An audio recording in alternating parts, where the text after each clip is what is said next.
Uşaqlar, bugün sizlə məşğələmiz bədii təfəkkür və nitqin inkişafıdır. Mövzumuz isə təbiət lövhələridir. Biz bugün sizinlə Təbiət Lövhələri adlı şeirimizi öyrənəcəyik.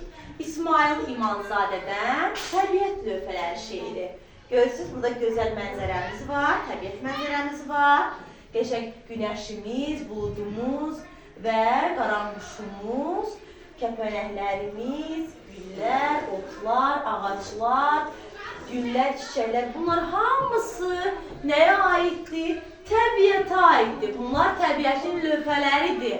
Gəlin görək, daha sonra nələr təbiətin lövhələridir? Biz indi sizinlə şeirimizi səsləndirərək bunu biləcəyik.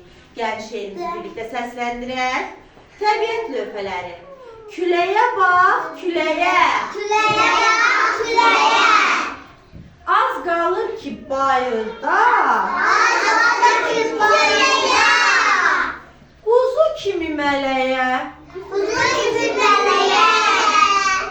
Yağışa bax, yağışa. Yağışa bax, yağışa. İstəyir pəncərədən. İstəyir pəncərədən. Keçib evə yığışar. Keçib evə yığışar.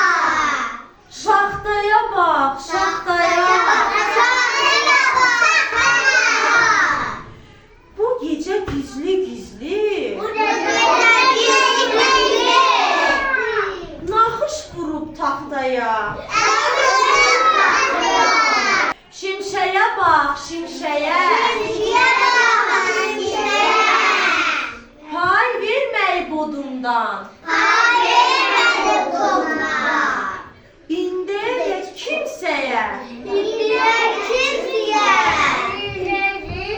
Buluda bax, buluda. Qaçır ki dağ başında. Köynəyini quruda. Uşaqlar, İsmail İmanzadə şairimiz bu şeiri məhz sizlər, bizlər oxuyaq, səsləndirək deyə yazmışdı. Maraqlı şeiridir. Düzdür. Təbiət bizim nəyimizdir? Anamız. Biz təbiətimizi qorumalıyıq. Biz təbiətimizlə nəfəs alırıq. Təbiət bizim oksigen mənbəyimizdir, anamızdır. Biz təbiətimizə heç bir zərər verməməli və zərər verən insanlara da bunun düzgün olmadığını bildirməliyik.